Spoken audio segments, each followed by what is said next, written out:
Bonjour et bienvenue dans ma nouvelle vidéo. Aujourd'hui, je vais vous parler de l'abbaye de Saint-Jean de Réaume.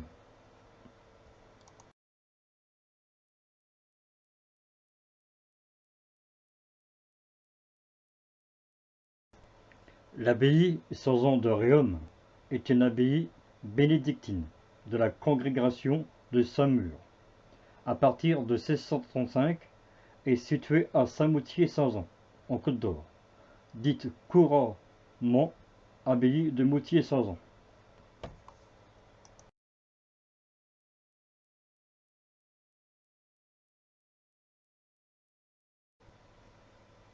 Fondée selon la tradition vers 450 par Jean, un fils de noble patricien disonné.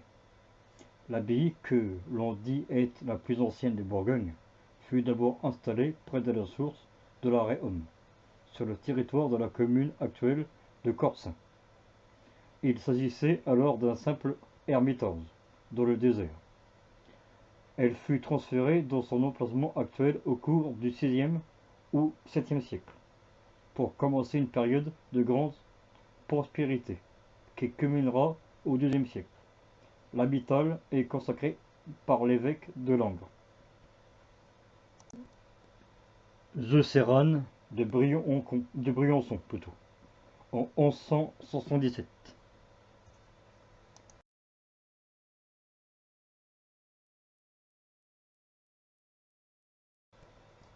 Pendant l'abbaye de Ulumanus, à moins de Rémy-Romonde, la règle monastique originelle,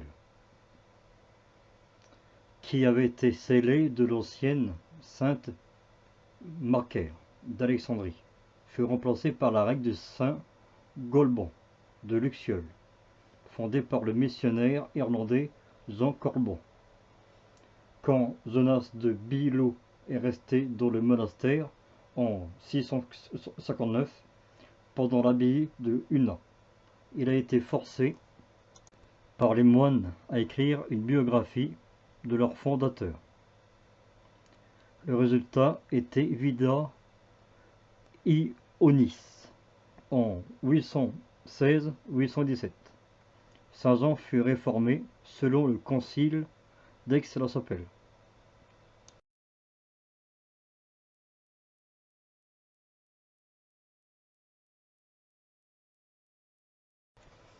Et il ne reste plus grand-chose de cette époque, mis à part linographie ancienne et quelques morceaux de sculpture éparses, dont les plus beaux éléments ornent les musées du Louvre, du musée archéologique de Dijon ou des collections américaines, au Harvard Art Museum.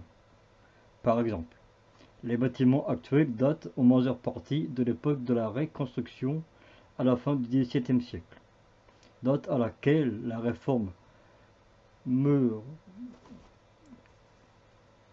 mauriste, donc j'ai quand même réussi à le dire, fut introduit à Moutier-Saint-Jean. La grande capitale romaine, malgré son bon état, fut démolie à la suite de la Révolution, et ses pierres réemployées dans de nombreuses constructions alentour. Dans sa période la plus vaste, l'abbaye assurait son autorité sur plus de 22 paroisses, essentiellement dans les départements actuels de l'Yonne. Son abbé était très reconnu et écouté. Il participait aux différents conciles de l'époque.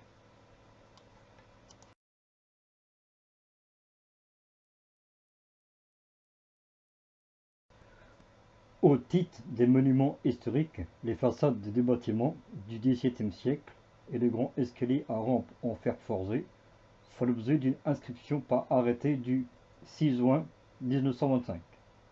La porte d'entrée principale fait l'objet d'une inscription par arrêté du 4 décembre 1925. Le sol de l'abbaye et de l'église arbitale, le corps du bâtiment sud et l'hôtellerie font l'objet d'une inscription par l'arrêté du 3 février 1995.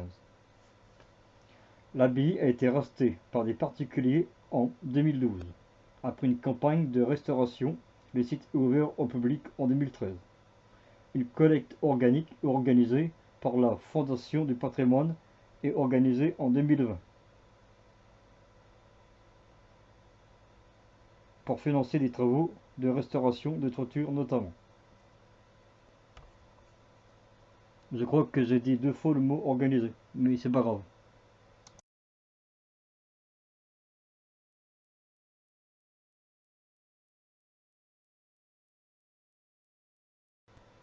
Les vestiges les plus anciennes qui nous sont parvenus sont des fragments du sarcophage de Saint-Jean.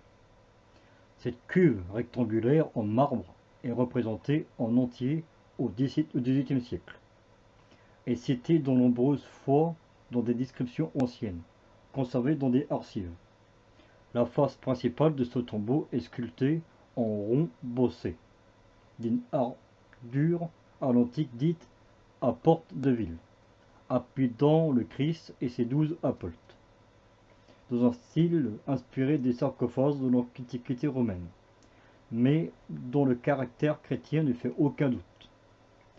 Ces sarcophages généralement datent du IVe siècle de notre ère, semblent avoir été sculptés en Italie du Nord, ou dans le midi de la France.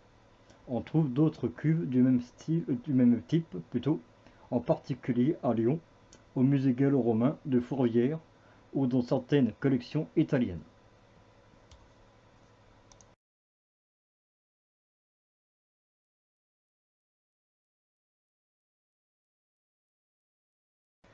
L'inographie ancienne montre déjà des dégradations sur les têtes des personnages qui ont été cassés par les Huguenots durant la guerre de religion.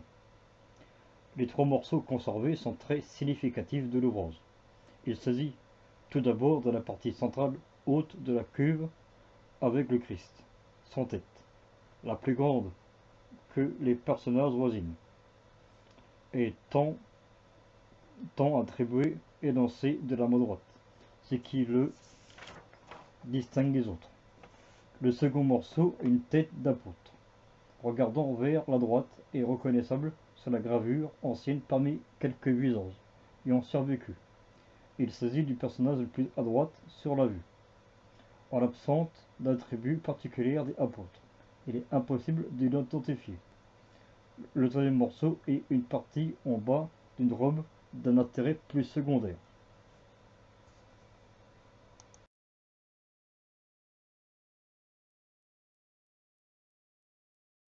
En l'absence de fouilles archéologiques sur le terrain de l'abbaye, il est difficile de connaître les dispositions pré-romanes de l'église ou du monastère. Les rares sources d'archives disponibles précisent bien la présence d'une église ou monastère de l'époque mérovingienne, mais sans en préciser la forme. Le premier élément probant est le seul à ce jour que nous pouvons présenter consiste en un petit chapiteau en calcaire du style carolingien, orné de palmettes, assez fruste, renseigné que très peu sur l'architecture de l'habitat. Pourtant les textes de cette époque témoignent d'une abbaye florissante, avec à sa tête des abbés puissants qui devaient avoir à cœur de célébrer dans un office de plus grande ampleur, à les décorations soignées.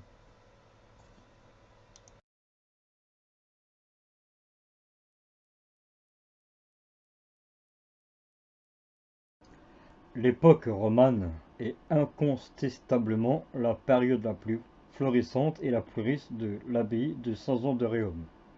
Cette période a été analysée par plusieurs publications récentes, sous l'impulsion d'abbés puissants et avisés. Le monastère s'enrichit et s'embellit rapidement. L'habitat est reconstruit par Odillon entre 1120 et 1180. Son architecture et sa décoration n'ont rien à envier à celle de Vézelay-Autun ou même celle de l'abbaye majeure de Cluny. La qualité des chapiteaux retrouvait des détails archéotroniques, où le portail représenté au XVIIIe siècle témoigne d'une construction très soignée, ayant fait appel aux meilleurs maçons, tailleurs de pierre, sculpteurs du moment.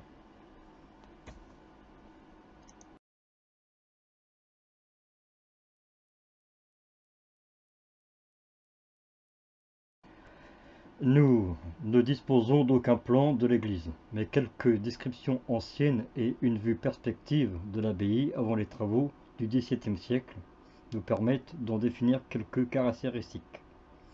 L'habital présentait alors une nef de 6 travées, avec une élévation de 3 niveaux.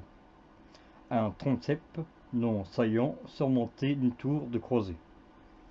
Un long chœur de 3 travées, plongé d'une abysse herméticulaire, abritant la chapelle de 100 ans. 2 collatéraux bordaient la nef, le transept et le sanctuaire. Il se terminait au moins sud par une chapelle formant un chevet échelonné. L'intérieur est scandé de travées et d'arcs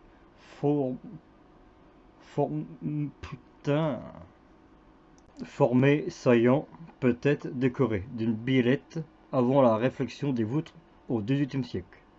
De chapiteaux sur pilastres calnés, au moins dans la croisée du transept, et sans doute de colonnes et de chapiteaux de base circulaire, dans les côtés et les sous-arcades entre la nef et bas-côté. En effet, les vestiges montent des chapiteaux à base rectangulaire, à la corbeille très pointue, et les chapiteaux plus verticaux à base ronde. Les décors connus sont historiés ou verticaux, avec certaines différences de style, qui les rattachent à plusieurs écoles de sculpture. À ce jour, nous connaissons 7 chapiteaux historiés, et 12 chapiteaux à feuillage dispersés, dans plusieurs musées de France. Aux États-Unis, un autre chapiteau historié se rapproche, par son style, d'un portail occidental.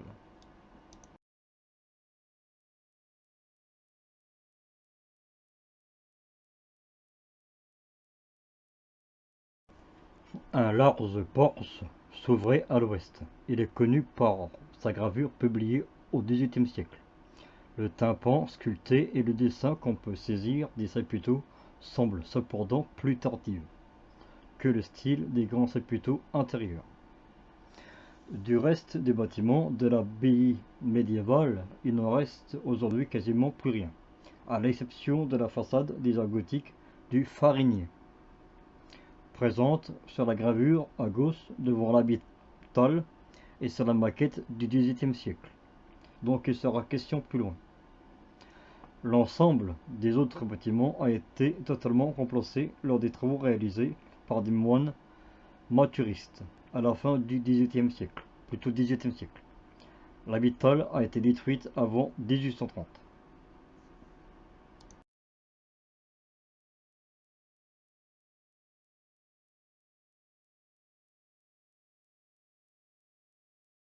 À cette époque majeure de l'histoire de l'abbaye, nous associerons les ajouts gothiques, qui sont attestés par des documents et vestiges conservés. En premier lieu, le portail mémorial du XVIIIe siècle permet l'accès à l'église depuis le cloître à l'habital. Est parfaitement conservé, mais aux États-Unis, il a été vendu en 1920. Des photographies anciennes le montrent dans un des murs de la grange qui remplace l'habital après la Révolution. Ce portail remonte au Cloister Museum à New York, et un bel exemple précoce du portail de statue colonne du début de l'époque gothique, en Bourgogne. Au tympan, le couronnement de la Vierge et les contres embarrassants des statues de Clovis et Colter, illustre parrain présumé de l'abbaye. Le remontage réalisé outre-Atlantique pose généralement quelques problèmes d'interprétation. En effet, les proportions générales de l'ensemble semblent ramassées par rapport au élancement propre du style gothique. Les pères de l'église, au devant des embrassants qui sont que 8 et absence de linteau plutôt, excusez-moi. Sous le tympan paraît curieux. Pourtant, le remontage a été réalisé comme il était dans l'abbaye au début du XXe siècle. Il faut donc en déduire qu'il avait été remonté durant le XIXe siècle et que les maçonneries avoisinantes ne peut être tenues.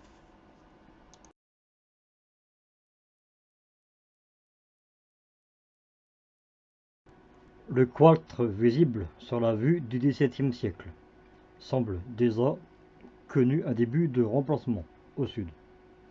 Cependant, la travée nord présente des baies herminées, trilobées ou à ocules, d'où pourraient provenir certaines équations sculptées, retrouvées en particulier en remplissage du portail méridional. Ce cloître pourrait avoir été couvert de voûtes d'orzives sur base carrée ou barres longues, avec des clés sculptées, qui ont été retrouvées en grand nombre.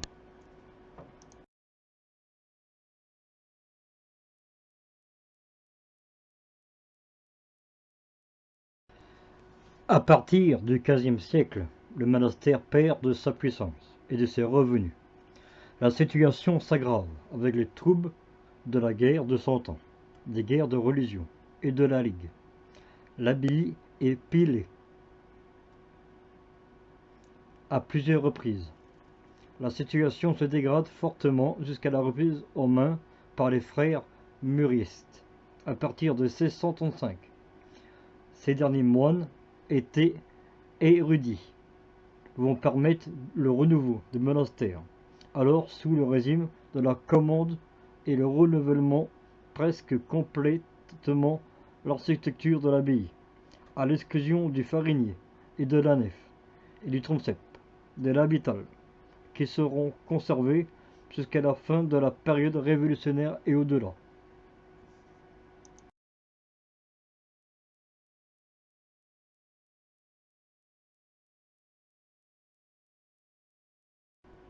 Sous l'impulsion des abbés de la Rochefoucauld et Rochechouart de Saint-Denis, le chœur, le transept de l'habital sont reconstruits. Les cellules des moines, le salon de musique au stuc, la plâtrerie délicate, la bibliothèque et les 3 ailes du cloître sont reconstruits dans un goût nouveau, de même que le portail d'entrée s'arrête à plusieurs reprises. Une maquette de cette époque est conservée, elle montre un état sensiblement différent de l'existence avec les foudons et les mononatures dissemblables et de la baie de proportions autres.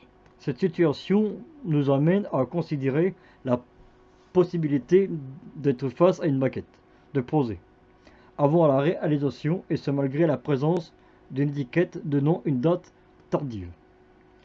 Comme aucun plan ancien de ces bâtiments a été conservé, la réponse n'est pas aisée. Peut-être une analyse fouillée des archives de cette période préciserait cette hypothèse.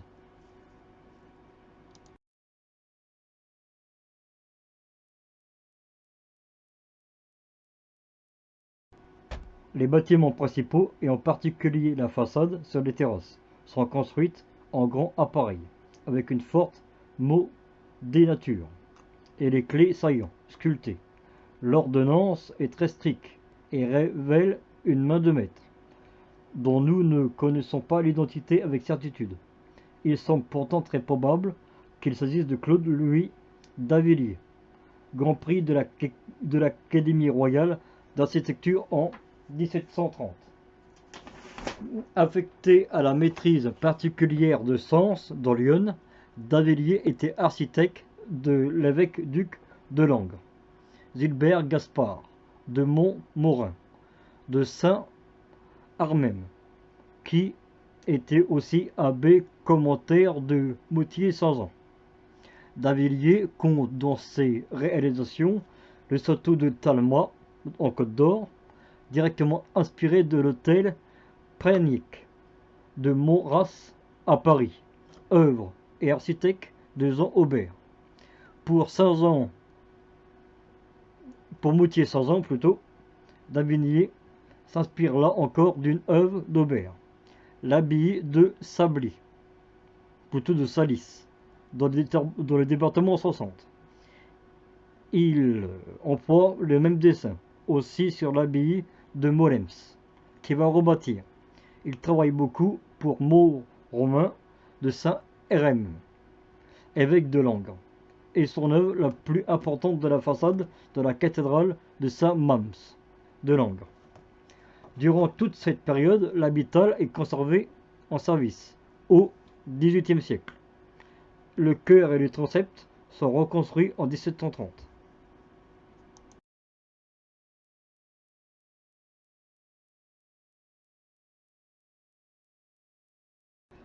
Le clocher de l'habitat a été abattu, non sans mal, le 2 Fructidor de l'an 2, soit le 19 août 1794. Les bâtiments du monastère, sans l'église, sont vendus comme bien national, le 25 Thermidor de l'an 5, soit le 12 août 1797, est démoli à l'exception de l'usine des moines. Pour l'habitat, les rapports des visites révolutionnaires la décrivent comme sain et en bon état malgré les désordres consécutifs à la démolition des signes de la féodalité. Le clocher. Cette situation n'empêche pas sa vente comme bien national en 1803 et sa démolition avant 1831. Malgré la volonté des habitants de la garder comme un lieu de culte principal, les pierres issues de la démolition vont alors servir de matière pour les fours à seaux et de matériaux de construction pour de nombreux bâtiments aux alentours.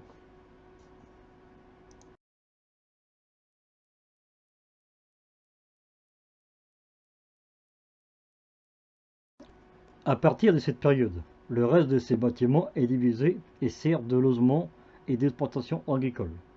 En particulier, une grange est construite à l'emplacement de l'église. Ces derniers vestiges médiévaux disparaissent peu à peu. Le portail en 1920, puis le puits du cloître, supprimé dans les années 60. Enfin 1960, pour être précis. Les vestiges l'habitèrent dispersés en 2012. Olivier de Clerbeau et Thierry de Saint-Mailly rachètent le site et décident d'ouvrir au public après restauration. L'inauguration a lieu le 5 juillet 2013. Les décors de quoi disons de plâtrerie du XVIIIe siècle, l'appartement des moines portiers, la galerie du cloître, le grand escalier d'honneur et 200 meublés sont ouverts au public. Merci d'avoir regardé les vidéos. Si la vidéo vous a plu, mettez un j'aime, partagez, abonnez-vous et à bientôt pour de nouvelles découvertes sur les histoires des sites archéologiques. À bientôt.